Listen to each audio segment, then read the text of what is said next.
Today we're going to take a look at 1.3, which is titled Piecewise-Defined Functions. So just a quick note, I just kind of sketched out some notes for us to talk about real quick. These piecewise-defined functions are actually pretty simple. It's basically a bunch of functions kind of jammed into one major function. That's one way to think about it. And you'll see some examples when we go through them here in just a minute. So there's just a quick definition. Here's an example of what a piecewise function can look like. A piecewise function is just made up of more than one, so there could be 2, 3, 4, as many as you want. So it'll look like this, the f of x, and then it'll give you each individual function that they want inside of this major function, and then it'll give you the restrictions off to the right. So one thing to keep in mind is that this function right here, 3x minus 4, will only exist in this space between negative 12 and negative 2. That's it. So outside of negative 12, outside of negative 2, it doesn't exist. So it only exists in that piece of the coordinate system. Same thing with x squared plus 7. It only exists in these x values between negative 2 and 13. And then this last one only exists between these two x values. One thing that I noticed that I don't remember when I was going through school, but I noticed when I was reading through the book, they're referencing this, like the piecewise function altogether, as the rule. So if they give you a picture of something, and we'll see an example of this, if they give you a picture of it and they ask you what's the rule for this graph, that's what they're referencing. They want you to basically write the equations all summed up like that. All right, so let's start kind of thumbing through this book. I'm going to point out some things and then go through the practice problems. So example 1, Lonnie has a summer job as a lifeguard. She makes $8 per hour. And then once she works over that time, she makes $12 per hour. So I'm just summarizing that. And so here's an example of a piecewise function. You could see that red function is where she makes $8 per hour. So every hour she works, she makes $8. So she keeps making $8 all the way up until that 40-hour mark, right? That's where the last point it turns red, where she's making $8 an hour. Then after the 40-hour mark, that's where she's making $12 per hour. So you could see that green function after the red function, okay?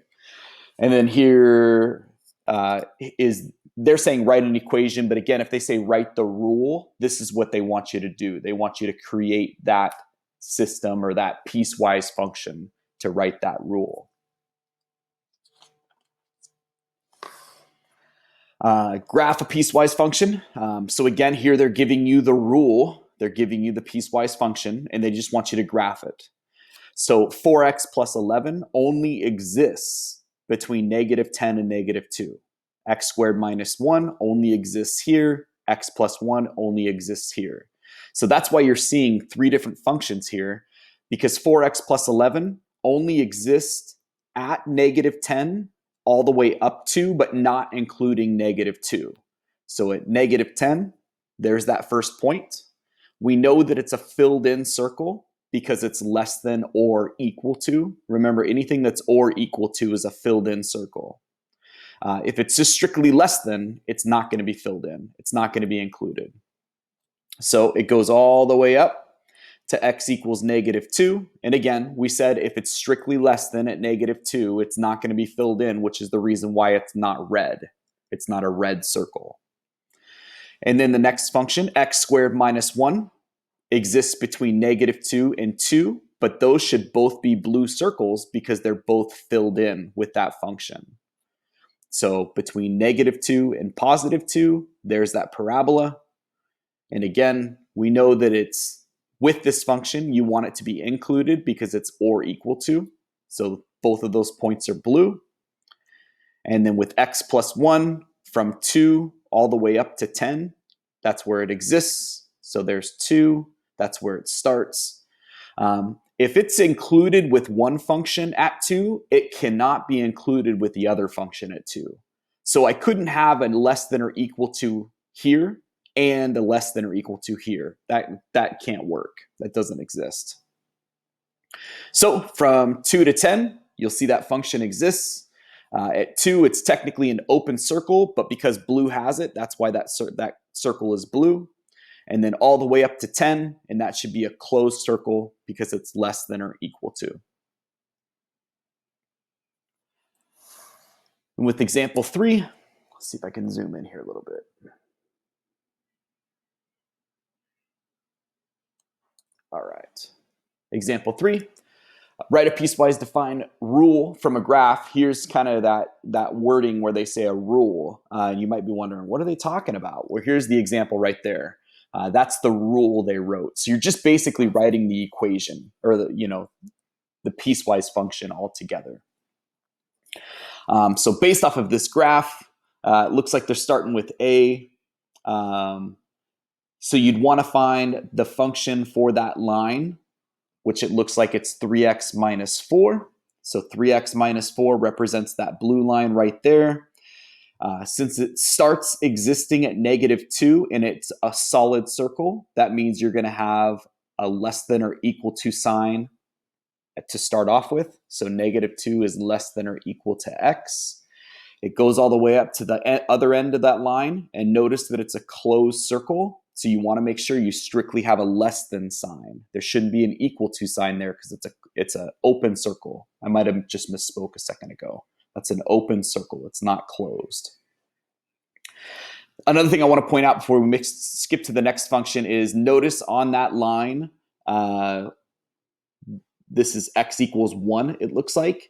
Notice that 1 is closed and 1 is open. So we couldn't have them both closed. You can't have two points on that same x value at 2 different equations. It won't be a function then. So one has to be open, one has to be closed. Or the other one doesn't have to be closed. It can be open. That's fine.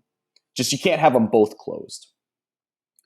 Then the B equation, there's my line. So I'd have to find the equation for that line. It looks like they're saying it's x plus 3.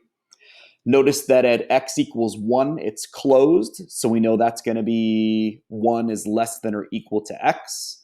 It goes all the way up to, it looks like 5, and it's closed. So we know that it's going to be 1 is less than or equal to x, which is less than or equal to 5. So closed circles mean it's included, less than or equal to. Open circles means it's not included, so it's strictly less than. Then my last equation, C, looks like that equation is just 8. It's going to be an open circle at the beginning because red already has that point. So green, the third equation, can't have it. So at, what is that, 5, it's going to be 5 is less than x, which matches our book. And that goes all the way over to 8. And since that's a closed circle, it's going to be less than or equal to 8.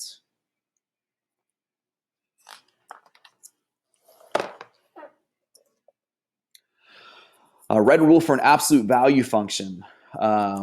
So it looks like they are taking this function, writing a rule for it where it exists, and then creating a graph for it. So kind of like we were just talking about, take your function, go ahead and rewrite it into the generic function like this right here that we were talking about from last week. So if we can rewrite it in that form, then we can go ahead and come up with those piecewise functions and then graph that function if necessary. Whoops, I'm off my page, I'm sorry. So they're giving you this function, rewrite it in this generic absolute value function with h and k like that. That's what they're doing here.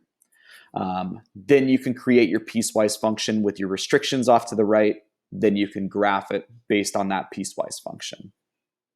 So what they're doing, instead of looking at this as one single absolute value function, they're looking at this as 2 separate functions. So there's one line, there's the second line. All right. Example 5, graph a step function. So they call these, the way they visually look, they look like steps, right? So they call that a step function. So you're essentially doing the same thing that you were doing before. It only is going to exist, each piece is only going to exist during a certain segment of my x values.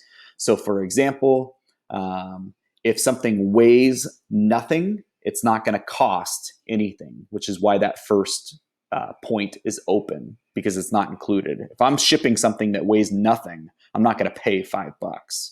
But if I ship something between between 0 and 2 pounds, all the way up to 2 pounds, it's going to cost $5. Notice that that circle is closed. So if I ship something that weighs exactly 2 pounds, it's going to be $5. But once I pass that 2 pound mark, if I ship something that weighs 2.1 pounds, well, now I'm up to the next step. So I'll be paying, what is that? $8? 5, 6, 7. Yep, $8. So if something weighs between 2 and 4 pounds, all the way up to and including 4, I'm gonna pay $8. So it's just looks a little bit different. They just call those step functions. And then on page 28, you have your concept summary. Just kind of summarizing exactly what we're talking about. And then we'll skip over to our practice problems.